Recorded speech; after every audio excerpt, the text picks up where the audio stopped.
Good morning. Glad to be with you this Sunday. As I begin, I want to share with you a story of the second year of marriage between Christina and I. One day she sent me to Walmart to get a TV stand for our little TV in our living room. And so I go to Walmart, me and my friend go. It's like this $50 little white thing. And so we go and we get to the TV stand area. And I noticed the $50 one was like placed in a more expensive like rack, and like there's a $197 one I think was placed like in the $50 rack. And so I got an employee and I was like, I just want the $50 one to make sure this is the correct price. And she says it is, but we have a policy that if we put something in the wrong like rack or area, you can actually pay for what the rack thing says. And so there was like this $197 TV stand placed in the $50 one, and she asked me, do I want it for $50? And I'm thinking, well, Christina sent me to get this specific one, but why would you not want like bigger and better? Like, who would say no to this? So I said, yeah, sure. I'll take it. And so she takes me to the electronics area to do the checkout, and she has to get her manager to approve the little, the big discount. Of course, he seemed not happy. And then, of course, I felt bad because I'm like, we don't have to do this, whatever. But anyway, so I get it. I get this really expensive TV stand for $50.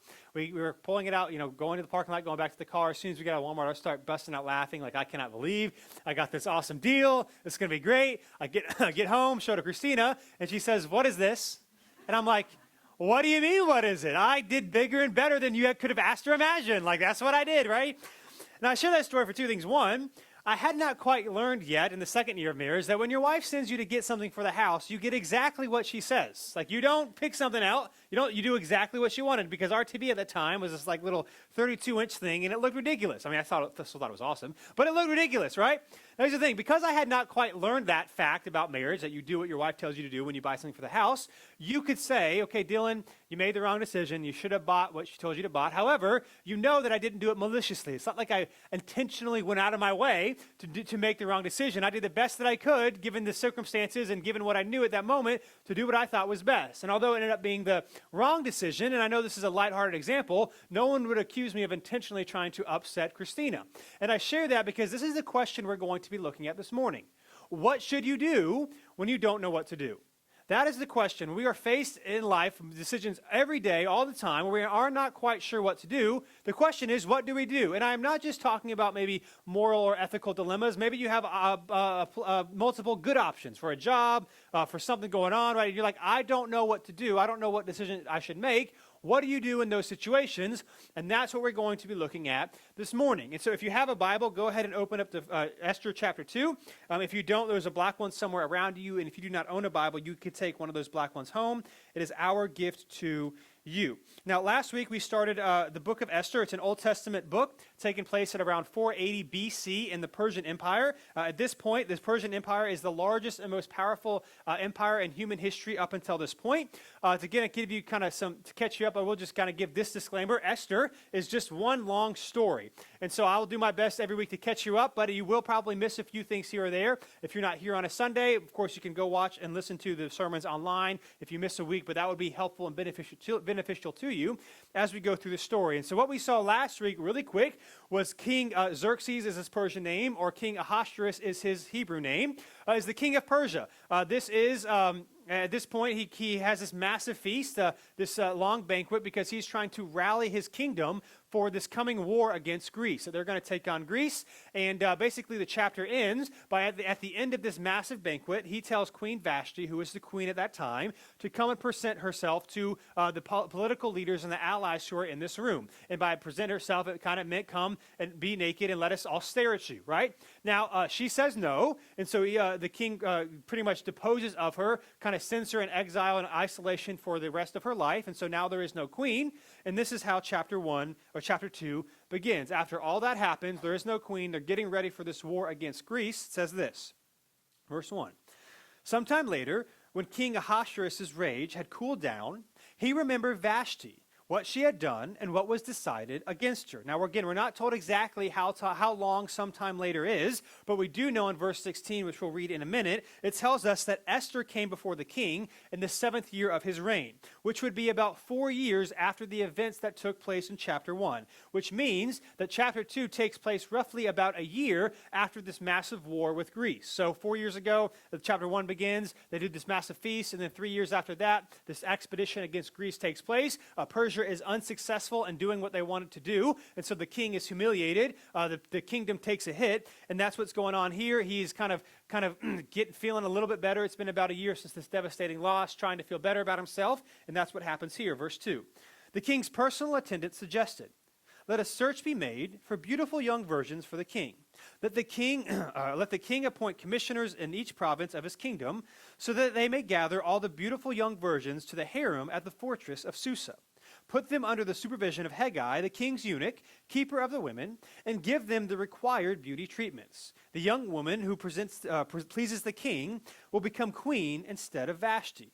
This suggestion pleased the king, and he did accordingly. So here's what's happening here. And as we said last week, maybe you're somewhat familiar with this book, maybe from Sunday school growing up. This is a lot darker and more intense than you might remember. What is happening here, what is being suggested to the king, is not some beauty contest. That's not what's happening at all. Instead, what is happening is extremely sad and shows what happens when a king or when a person has absolute power. They can do whatever they wanted to do. And so what took place here, what is being suggested, is that all throughout the kingdom, they would take young women, young virgins from all different parts of the kingdom, and they would be taken into his harem.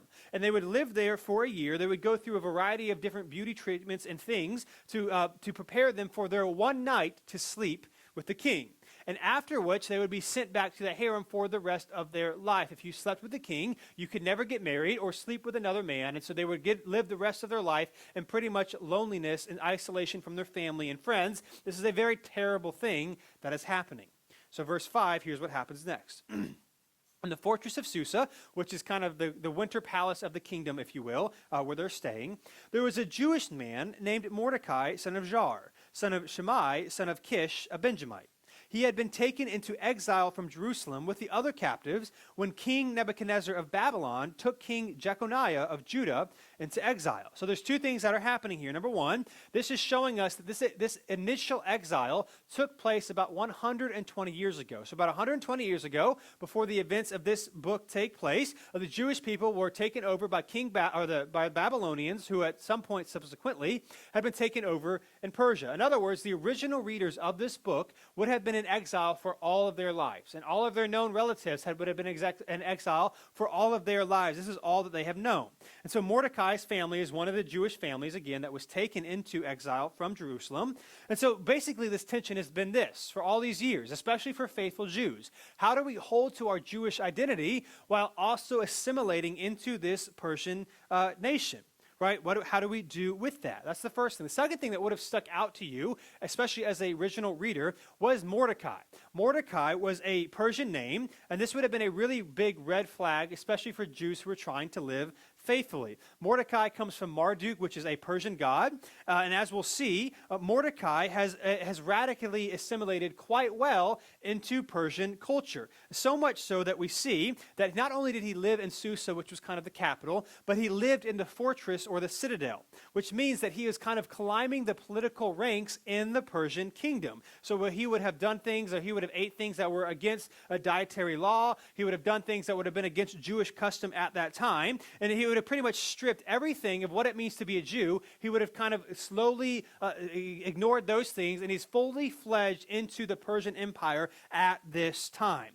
Mordecai, in other words, was anything but set apart. As a Jewish person living in exile, he was doing nothing to hold to his Jewish identity, and this would have been a really big deal to faithful Jews. They would have looked at this and thought, Mordecai, what is this guy doing? Surely he's not going to be a main character, because clearly God is not going to use someone like that, someone who kind of made all of these terrible decisions and is not living faithfully for him. Now, what we could do, and what possibly might be the tension maybe for the original readers, is to look at that and be upset. Why? Because Mordecai, again, has kind of abandoned his faith and is completely assimilated into his culture. And of course, we know that this is the same tension that you and I can face today. If you are a follower of Christ, the question is, how do we kind of assimilate and live in our culture, but also honor him and above him above all things? Because all of us, if we are not careful, or can do things that we probably would look back and say, I shouldn't do it. So like, for example, I know this is a small thing, but it shows us how easy it is to assimilate into the culture in which we live. When I was, I think, in high school, freshman year of high school, or 8th grade, high school though, it was when the iPods were originally coming out. right? So that was like a cool thing to have an iPod. And what was the cooler thing about having the iPod in particular was the white headphones, right? If you had white headphones, it's like you have an iPod, you must be cool. And so I remember one year for my birthday wanting an iPod. And so it ended up being like $200 or something like that. So like I saved up some money, and with the birthday money, I bought it. And what's funny about this is like I've never been a big music person. Like even though I play piano, like I like music. Like when I was growing up, I watched sports and just listened to sports radio all the time. And now I predominantly just listen to podcasts. When I'm working, I can't listen to music because it distracts me. Like music has never been like something that I have to listen to all the time. So why would I buy an iPod? Simply for the white headphones, which you could have said, Dylan, why didn't you just buy a pair of white headphones? I don't know. That's what you do when you're 13. You just do whatever you think is fun and cool and what makes you fit in, right? And so I share that example of like this is what happens. Like if we're not careful, if we're not thinking things through, it's easy to assimilate into the culture in which we live. And so the question for us is just this: if you're a follower of Christ, you might want to ask yourself, how different am I? Right? How different are we? Of course, we don't want to be judgmental. We don't want to be weird. We don't want to kind of do things that make people be like, why, what are you doing? Like, who are you? However, there are certain things, if you are a follower of Christ, that will cause you to stand out, even if you're not trying to, right? Maybe certain things you don't say. There's certain places you don't go. There's certain things that you refrain from that other people are doing, that there should be something that people that close to you, that at least know you best, ought to be able to say, there is something different about this person. That was the struggle for them, and it's the struggle for us today. In other words, here's the point that we see from this text, that faithfulness is not accidental. Faithfulness to God does not happen by accident. Again, we can look at Mordecai's life and probably see that when he was a kid, he probably didn't have these grand plans to join the political ranks and to do all these things, but probably slowly but surely, day after day, small decision after small decision, he one day finds himself where he is today. This is why things like the 21 days of prayer and fasting that we're doing are so important, that if you want to grow closer to God and strengthen your relationship with him, you and I have to do things that intentionally push us towards that process, or else we won't get there. And when it comes to 21 days of prayer and fasting, the funny thing is when we say 21 days of prayer, we're like, okay, like I can do that. That's not too bad. But then we throw the fasting part in there and we're like, I'm not sure about that. Like that's like not eat food. Like, are you sure? And so let me just say, again, as you leave, you'll get more information about it. It starts next Sunday. I would say this: if there are health reasons as to why you should fast from maybe something else other than food, do that. But if you can, there are different ways you can fast from different types of food or different periods of time, or do whatever that might be, that I would highly encourage you to do some sort of food fast over these next 21 days starting next Sunday, because hunger shows us and reminds us that we are actually relying on God to sustain us. So things like this help us stay faithful and grow closer to him, because here's the reality of the situation. Just like the Jews who were living in exile at their time, if you're a follower of Christ, you and I are also living in exile, knowing that this is not our home, that we will not be here forever, but God's kingdom is the goal, that you and I are going to living in a world that will sometimes pull us or encourage us to do things that we might not want to do. And so whenever you are a person living in some sort of exiled state, you have two options: conformity or isolation, right? You can conform to the culture and what it's telling you to do, or if you don't, you risk isolation. And so the tension for them, the tension for us, is how do we kind of straddle that line of living in our culture and loving and being caring for other people, but also being faithful to God? Because as we see, faithfulness does not happen by accident. It takes small, consistent practices for us to grow closer to God. And so with that, we'll continue. Here's what it says next, verse 7. Mordecai was the legal guardian of his cousin Hadassah. That is Esther. So Hadassah would have been her Hebrew name. Esther was her Persian name, because she had no father or mother. The young woman had a beautiful figure and was extremely good looking. When her father and mother died, Mordecai had adopted her as his own daughter. So what's happening here is Esther as well. This is her Persian name. This would have caused a little bit of red flags. That what is this woman with a Persian name, going by a Persian name, doing in this story about God's people? Esther probably likely comes from the goddess named Ishtar. And again, it might be like, what do we do with this? Like, there's Mordecai, there's Esther. They seem to be assimilated quite well into Persian culture. What does this mean? Verse 8. When the king's command and edict became public knowledge, and when many young women were gathered at the fortress of Susa under Heggai's supervision, Esther was taken to the palace, and to the supervision of Heggai, the keeper of the women. So again, this was a very sad process. Most, if not pretty much the grand majority of the women taken would have been taken against their will and their desires. Now, all of their needs, their physical needs, would have been taken care of. However, they would have been taken from their friends and family forever, likely never to see their family again, which is an even bigger deal for them than it us is today. So it was a very sad process. But what is happening here? They're saying, come with us, we'll take care of your daughter, all of her needs will be met. Then, of course, the daughter will be forced to do things that she does not want to do. This is, if we were to put modern terminology on what is happening here, the very definition of sex trafficking. Right? And this still happens today. People go into homes, particularly in underdeveloped countries, and say, here's the promise, you're poor, things aren't going well for you, let me take your daughter or your son, I promise to take care of them, and then they're stuck doing this. This is sex trafficking.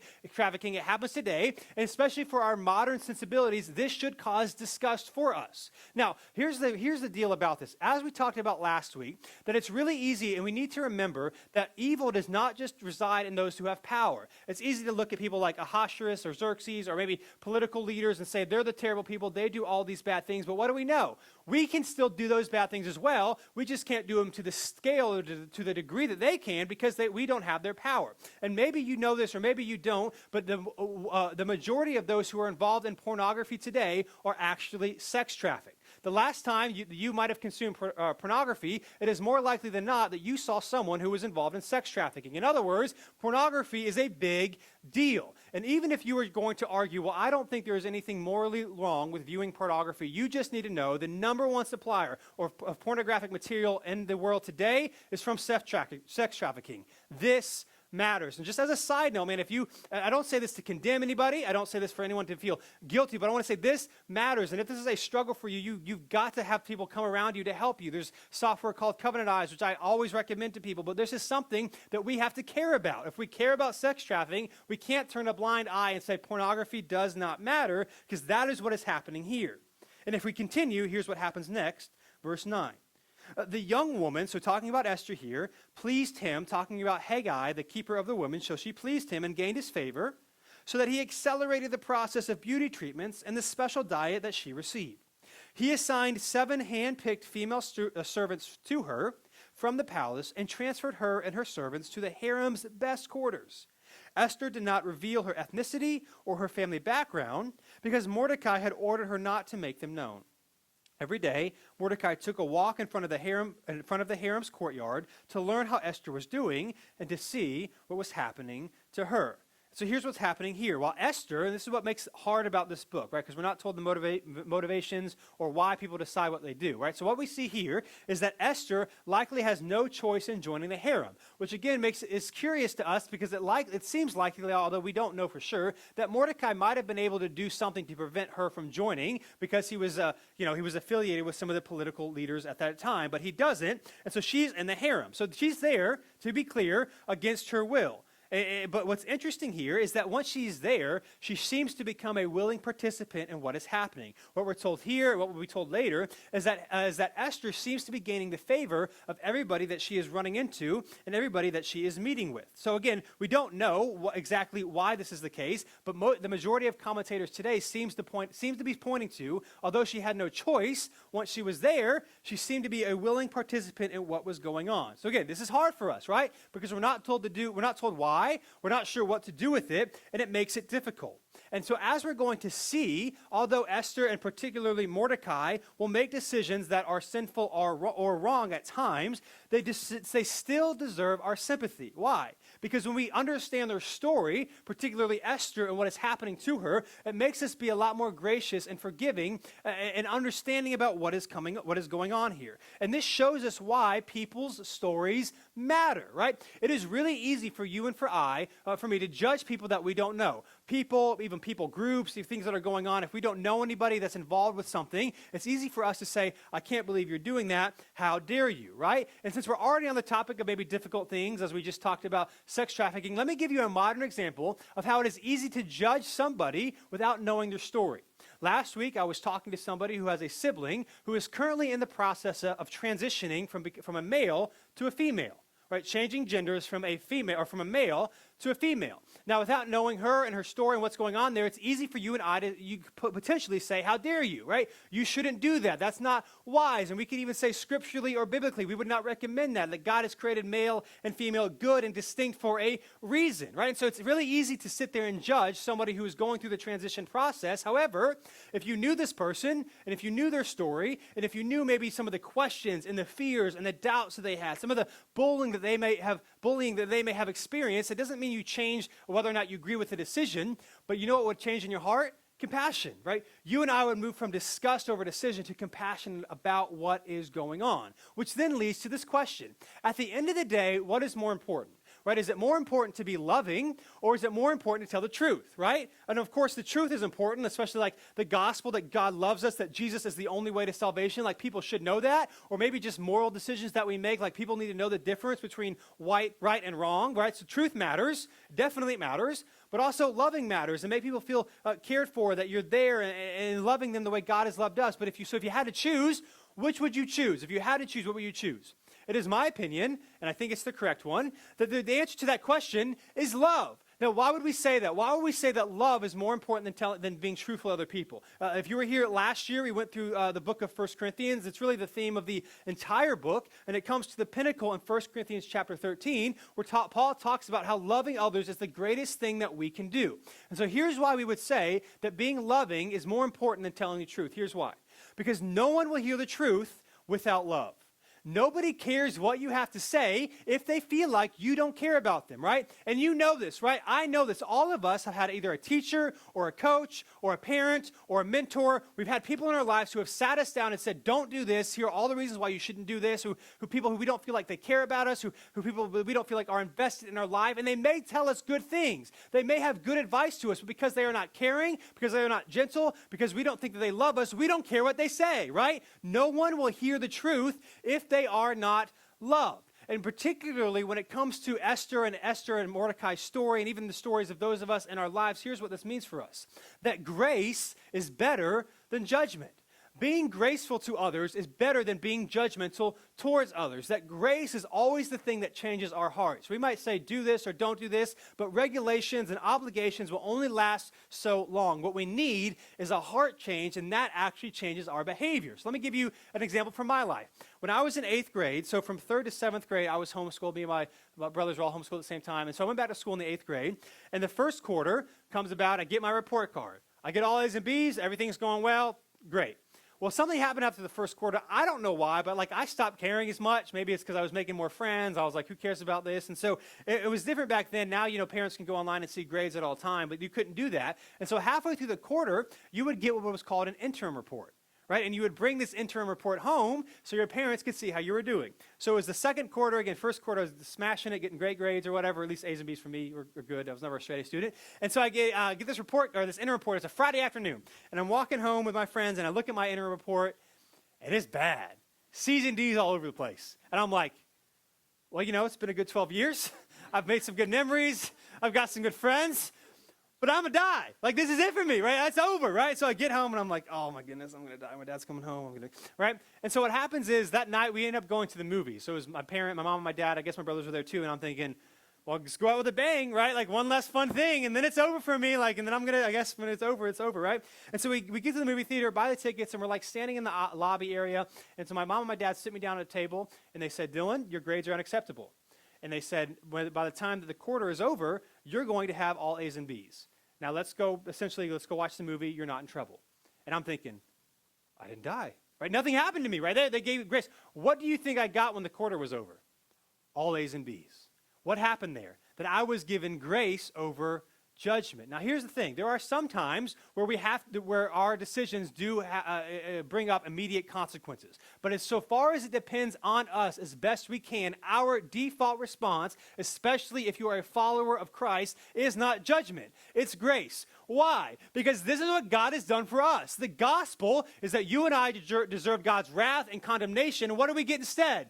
We get grace, that God would come in the form of a man to do for us what we could not do for ourselves, that we did not even deserve, that we didn't even ask for, that he would give of his life so that anyone who is just honest about their state before God, that you and I are broken, fallen sinners, that we can be honest, that we can repent. And what does God do? He gives us grace, forgiveness, and mercy. This is why following Jesus is not something that happens out of obligation or out of guilt, because if you do that after a while, eventually you give up. But instead, if you are following Jesus out of thankfulness and gladness for what he has done for you, to have a relationship with him and to one day enter into his kingdom, not because you're a great person, because he's an amazing God, that is grace, and that changes your heart.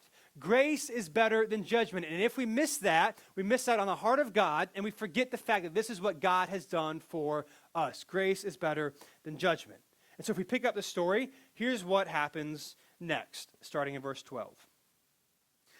It says, during the year before each young woman's turn to go to King Ahasuerus, the harem regulation required her to receive beauty treatments with oil of myrrh for 6 months, and then with perfumes and cosmetics for another 6 months. When the young woman would go to the king, she was given whatever she requested to take with her from the harem to the palace. She would go in the evening, and in the morning she would return to a second harem under the supervision of the king's unit, Shahazgaz, the keeper of the concubines. She never went to the king again, unless he desired her and summoned her by name. So again, essentially, each woman was prepared for a year, and this Esther would have done this as well, do different things to kind of train them and to kind of beautify themselves, whatever that exactly looked like, before they entered with their one night with the king, and then they would rarely, if ever, see him again. Verse 15, Esther was the daughter of Abihail, the uncle of Mordecai, who had adopted her as his own daughter. When her turn came to go to the king, she did not ask for anything except what Hegai, the king's unit, keeper of the woman, suggested. Esther gained favor in the eyes of everyone who saw her. Again, this is what becomes difficult for us, right? So it's Esther's turn to go before the king, and she only takes what Hegai suggested. Now the question is, why? Like, why does she do this? Does she only do what he suggested because she doesn't care and she just wants the situation to be over, and so she's just doing whatever she can to speed up the process? Or is it because she actually trusted Hegai to tell her what to do to gain the king's favor? We don't know. It seems to be that the author is trying to tell us that she was trying to gain the king's favor intentionally, but we don't know. Like, nobody is told, we're not told why she made the decision that she made. Is she doing this intentionally? Is she doing this just to make people happy? Is she doing this just to get the situation over with? We don't know. But regardless, she asked Hegai what to do. He tells her, and then she goes in with the king, verse 16. She was taken to King Ahasuerus in the palace in the 10th month, the month of Tebeth, in the 7th year of his reign. The king loved Esther more than all the women. She won more favor and approval from him than did any of the other virgins. He placed the royal crown on her head and made her queen in place of Vashti. The king held a great banquet for all his officials and staff. It was Esther's banquet. He freed his provinces from tax payments and gave gifts worthy of the king's bounty. So again, we're not given any details about how this all came about, how she actually gained the queen's favor or the king's favor, but she did. She kind of wins the competition, if you will, and now she becomes queen.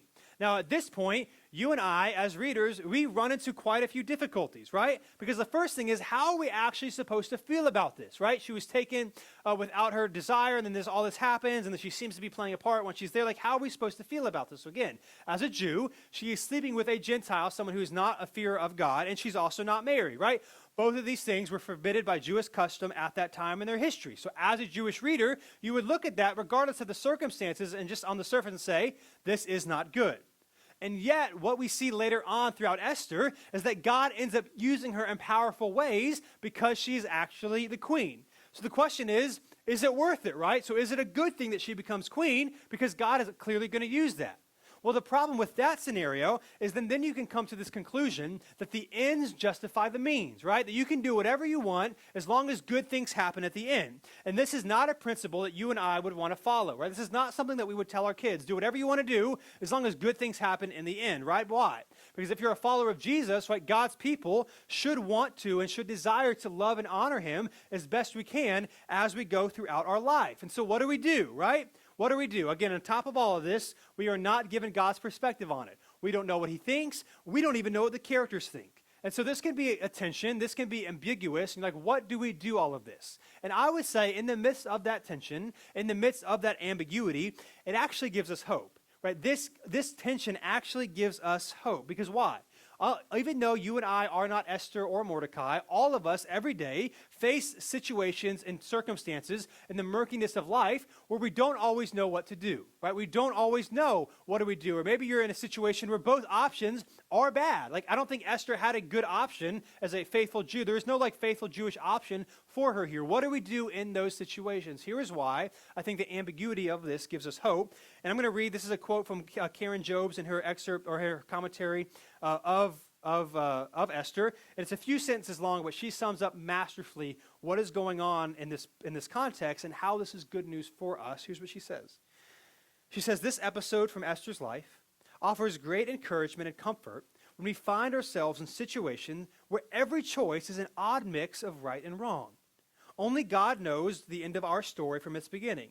We are responsible to Him for living faithfully in obedience to His word in every situation as best we know how. Even if we make the wrong decision, whether through innocent blunder or deliberate disobedience, our God is so gracious and omnipotent, which is all-powerful, that He is able to use that weak link in a chain of events that will perfect His purposes in us and through us. Esther may have looked back on this episode of her life with shame and regret, or she may have looked back on it with a clear conscience, knowing that she acted as wisely as she knew how at the time. In either case, every one of us also has both kinds of episodes in our lives. Esther's story shows us that we can trust them to the Lord and move on. In other words, if I could sum all this up for us and why this is good news for us, this chapter 2, even though it's difficult and dark, here's what I would say. This is why this is good news for us. That your past does not disqualify you from God's purposes. What we see in this text, no matter who you are, no matter how much you have assimilated, or no matter, maybe like Esther, things have been done to you that are completely outside of your control. Your past does not disqualify you from what God wants to do and can do through you. And in fact, in God's graciousness to us, He often uses our poor decisions to help us love and encourage and impact other people. Particularly as we're reading this and you're looking at Mordecai. Mordecai is not somebody who you would assume that God would use. If anything, you would assume that God's judgment will come down swiftly and harshly on Mordecai. And what we're going to see in the coming weeks is that for some reason, at some point, Mordecai is faced with a decision, and he chooses to do the faithful and wise thing, and God uses him in powerful ways. And the same thing is true for Esther. And so again, no matter, maybe you've made poor decisions, maybe bad things have happened to you outside of your control, you and I need to remember that the graciousness of God means that your past does not disqualify you from God's purposes. Your past does not disqualify you from God's love for you. Your past does not disqualify you from God's goodness and favor in your life. Because again, the gospel is not what you have done, it's about what He has done for you. Again, as we remember Jesus and His life and His sacrificial death, it means that you have nothing to prove and you have no one to impress. You have no one to explain. You don't have to go to God and say, here's why I did all these things. Can you please use me? That He sees it all. He knows our stories, and He gives us grace when we do not deserve it. And so again, it's the new year, and we're trying to, maybe this time of year, trying to better ourselves and improve our character and get better at all these things, and that's wise and that's good. But we need to remember, as we fall short, as we blow it, that not a single person in this room, not a single person on this earth is too far gone from God's goodness, is too far gone from God's love, that all of us are given the grace and mercy of the Father, and we see that and how He sacrificed and gave His Son for us. Your past does not disqualify you from God's purposes.